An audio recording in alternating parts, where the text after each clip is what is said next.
ख्वाब और मुआवजा। मुआवजा क्या है? एक अरसे से मुझे बात सता रही है कि मैं मुआवजे या करामात का तयन कैसे करूँ। ये क्या होता है? मुआवजा, करामात या एजाज़ किस चीज़ का नाम है? अक्सर लोग मुझसे पूछते हैं। ये बात पूछने और बताने वालों के लिए भी परेशान कुन है। मुआवजा, करामात, एजाज़, जादूगरी, साइंस, तमाशा, कहाँ लाइन खींची जाए इनके बीच में। मैंने बहुत अरसे कबल रेडियो से मुलाजमत का आगाज़ किया था। हम उन दिनों आज़ाद कश्मीर से प्रोग्राम करते थे और ये प्रोग्राम बड़ी तवज्जो तलब होते थे। इन दोनों अच्छी तनख्वाह थी, न अच्छे हालात थे। उसके बावजूद कई अच्छे लिखने वाले वहाँ जमा हो गए थे, जिनमें से मुमताज़ मुफ्ती साहब, एजाज बटालवी जैसी शख्सियात शामिल थीं। एक दिन दोपहर को शॉर्ट व्यूज़ 2 पे 48.4 पर एक प्रोग्राम चल रहा था, जिस पर मैडम नूरजहां सब जग सोए हम जागे तारों से करे बातें वाला गाना गा रही थी। अचानक गाना चलते चलते रुक गया और ऊंची आवाज़ गूंजी, और रुबीना कितने गई है? वो कल भी चली गई सी, आज भी चली गई है, चाबी अभी ना ले गई है। गर्ज कभी चांदनी रातें तारों से करे बातें आता, और कभी ये राबिया का रोना भी। आप हम हैरान हो गए कि ये जो स्टेरी नॉइज़ है ये कहाँ से आ गई। ये साइंसी लफ्ज़ हमने इस्तेमाल करके जान तो छुड़ाई, सब ठीक ठाक तो था, फिर ये आवाज़ कहाँ से आई? अभी कोई मोजा था, करामात, जादूगरी क्या था? मैं ऐसे वाक़यात पर गौर करने लगा और सोचने लगा कि ऐसा कहाँ होता है और क्या होता है। थोड़े दिनों में पता चला कि लंदन में गिटार बजाने वाला जब हज़ारों के मजमे में स्टेज पर आया, गिटार बजाने लगा, तो उसके गिटार से बीबीसी की प्रोग्राम की नशरियात शुरू हो गई। अब जब तक पूरा बुलेटिन ख़त्म ना हुआ, गिटारिस्ट चुपचाप खड़ा इंतज़ार करता रहा। शो का वक्त ख़त्म हो गया। इस वाक़े को काफ़ी अरसा गुजर गया, लेकिन हम सोचते हैं क्या ये करामात थी, मुआवजा था, ये क्या चीज़ है, इसको किस मायने में रखा जाए। तो ऐसे वाक़यात मैंने अपनी डायरी में लिखना शुरू कर दिए। एक बार मेरे एक दोस्त ने अपने साथ होने वाला एक वाक़या बताया और कहा, आप उसे अपनी डायरी में लिख लें। उस वक्त नई नई सुई गैस दरियाफ्त हुई थी। एक शख्स जो मेरे दोस्त का मिलने वाला था, वो उसे लाहौर में एक कुकिंग रेंज तोहफे के तौर पर दे के गया। मीरपुर से ताल्लुक़ रखता था। मीरपुर उस वक्त अमीर इलाका समझा जाता था, क्योंकि बड़ी तादाद में लोग वहाँ से विलायत गए हुए थे। तो जब कुकिंग रेंज गैस के साथ मुंसलिक करके चलाई गई, तो उसमें नज़ाकत अली, सलामत अली के गाने चलने लगे। इन साहब का प्रोग्राम कराची से नशर होता था और आधे घंटे का होता था, और ये प्रोग्राम मुसलसल कुकिंग रेंज पे चलता रहा। जिसकी बेस की बीवी डर गई और उसने कहा कि विलायत से कोई भूत आ गया। कितना समझाने के बाद भी वो ना मानी, और उसने कहा कि वो तो अपना चूल्हा लकड़ू से ही जलाएगी। जैसे अमेरिका की रियासत टेक्सास का नौजवान जहनी तौर पर डिस्टर्ब हो गया। वो कारखाने में काम करता था, काम के बाद घर जाता तो चलते उसके मुंह के अंदर से हलक में रेडियो प्रोग्राम चलना शुरू हो गया। ये सोच सोच कर वो नफसियाती मरीज बन गया कि कोई भूत प्रेत इसके अंदर सरायत कर गया है। कुछ महीनों के बाद डॉक्टर ने उसे मुअज्जल करार दे दिया। वो जब अपना हलक खोलता तो पूरे प्रोग्राम्स की आवाज़ सुनाई देती थी, खबरें, गाने, सब चलता था। अब इस शख्स को माहिर ने नफ्सियात के साथ सुपुर कर दिया गया। अब इस अमेरिकन लड़के पे बड़े बड़े तजर्बात किए गए, और आखिरकार एक इलेक्ट्रिकल इंजीनियर ने बताया, क्योंकि ये लड़का रेगमाल की फैक्ट्री में काम करता है, जिससे रेगमाल के ज़रिए इसके मुंह में जाते रहे। उसने अपना एक दांत जो है सोने की फिलिंग करवाई हुई थी। जिस तरह बचपन में हम क्रिस्टल रेडियो सेट बनाते थे, जिसमें सुरमे की डली डाल के बारीक तांबे को तार से बांधते थे, फिर एक तरफ से अर्थ करते थे, उस पर हेडफोन लगाकर बड़ी आसानी के साथ पूरा प्रोग्राम सुन लेते थे।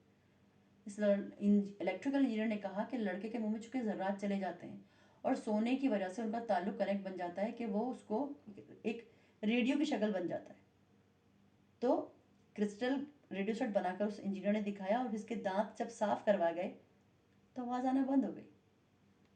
इस तरह के बहुत सारे वाक़यात हैं। अमेरिका के इलाके न्यू जर्सी में दो पहलवान स्टेज पर आकर कसरत करते थे, और जब इनका जिस्म बिल्कुल तन जाता था तो उन पे अजीब सी कैफियत तारी होती थी। वो दो तारों को अपने दोनों हाथों में पकड़ते, जिससे पूरा का पूरा ऑर्केस्ट्रा बजना शुरू हो जाता था। वो उसे साइंटिफिक हवालों से देखना ही नहीं चाहते थे, बल्कि इन बंद मसल से काम लेना, अपनी रूहानी कैफियत से काम लेना, इनको मिलाकर वो एक मैकेनिकल चीज़ बना देते थे। तो मैं इस नतीजे पर पहुंचा हूँ कि मुआवजात या करामात की इतनी ज़्यादा अहमियत नहीं है जितनी हमारी अफसाना निगार जहन ने पैदा कर दी कि ऐसा होना चाहिए। और अलबत्ता ख्वाब की बड़ी अहमियत है। इस बारे में कुरान शरीफ के अंदर सूरह यूसुफ में हवाला भी मौजूद है। अल्लाह ताला ख्वाब के बारे में ज़रूर चाहता है कि हम जानें। अब बदकिस्मती से हमारे बुज़ुर्ग या रूहानी पेशवा ने या आलमों ने इस तरफ संजीदगी से तवज्जो ही नहीं दी। डॉक्टर फ्राइड ने इस पर तहकीक की थी, लेकिन वो बेचारा उल्टे रास्ते पर चल पड़ा। अलबत्ता विलायत में उस पर काम हो रहा है कि ख्वाब की क्या अहमियत है। मेरा अपना ख्याल ये है कि जब तक वो अल्लाह ताला की ज़ात का सहारा नहीं लेंगे, आप ख्वाब को मायने नहीं पहना सकते, किसी नतीजे पर नहीं पहुंच सकेंगे। अब मैं आपको एक मौजज़ा नुमा ख्वाब की बात बताता हूँ। खुरासान में गरीब आदमी रहता था, अली शादर। वो एक वक्त की रोटी से भी मोहताज था। بیچارگی کی آخری سٹیج پر پہنچ گیا تو ایک رات اسے خواب آیا کہ تو یہاں سے ہندوستان کا سفر کر. ابھی پاکستان بننے سے پہلے کی بات ہے. اسے کہا گیا کہ اٹک کا پل آئے گا وہاں تک پہنچ. اب اٹک پل کے آخری کنارے پہ جہاں پلوں کے ستون ہیں وہاں آخری پائے پر پانی کے اندر پوری پوری بادشاہت کا خزانہ ملے گا اپنے داہنی ہاتھ کے اندر. وہ غریب آدمی چل پڑا. مہینوں کی منزلیں برسوں طے کرتا ہوا پہنچا نہایت تنگ دستی میں. پل پر انگریز کا پہرا تھا. جب پہرے دار اس سے پوچھنے کے لیے آئے وہ ڈر کے مارے بھاگ جائے. 1 مہینے بعد سپاہی نے پل سے اتر کر اس کی حالت پکڑی. اس غریب آدمی نے سپاہی کو اپنا خواب سنایا. اس پر پوچھنے والا قہقہ مار کے ہنسنے لگا اور کہنے لگا کیسی احمقوں جیسی بات کرتے. مجھے پچھلے 2 سال سے خواب آ رہا ہے کہ خراسان میں ایک فقیر ہے. اس کے گھر کے چولہے کے پیچھے ٹین کا ایک ٹکڑا لگا ہے. اس ٹکڑے کو اکھاڑو گے تو اس کے نیچے 7 بادشاہوں کا خزانہ ہے. غریب نے فقیر کا نام دریافت کیا تو سپاہی نے کہا علی شاہ. غریب واپس گھر پہنچا. اس نے ٹین اکھاڑا خزانہ مل گیا. تو اس طرح خواب کی اہمیت اور معنی رکھتی ہیں اور معجزات کی باتیں زیادہ توجہ طلب نہیں ہیں. میں نے اپنے بابا سائی سے پوچھا کہ معجزے کیسے ہوتے ہیں. کہنے لگے کہ کمالیہ سے قوال آتے ہیں. جھوٹے قوال ہیں اور کہہ رہے ہیں کہ انہوں نے چوکی بھرنی ہے جبکہ ان کے پاس ایک ہی طبلہ ہے. ان کے ہارمونیم سے ہوا نکلتی ہے. ابھی ہمارے سامنے قوالی کریں گے. ان کے چھوٹے چھوٹے بال بچے ہیں. اب ان قوالوں کا کچھ بن گیا تو ایک معجزہ کہیں گے, نہیں تو پھر کچھ نہیں. تو اس لیے معجزے ہمیشہ بندے کے حوالے سے ہوتے ہیں. بندہ کچھ بن جاتا ہے تو معجزہ ہو گیا. اب آپ خدا کے معجزے کی تلاش میں اٹک کے پل کی طرف نہ چل پڑنا. خواب کی اہمیت مسلم ہے. میری خواہش ہے کہ علماء اس پہ توجہ دیں. اس پہ توجہ دی جاتی رہی ہے لیکن سائنٹیفک طریقے سے اس پہ کوئی توجہ نہیں دی گئی. اگر توجہ دی جائے تو اس سے بہت مطلب اور معنی اخذ کیے جا سکتے ہیں. مغرب والے اس پہ جتنی بھی تحقیق کریں وہ کسی مقصد تک نہیں پہنچیں گے کیونکہ ان کا رخ الٹا ہے.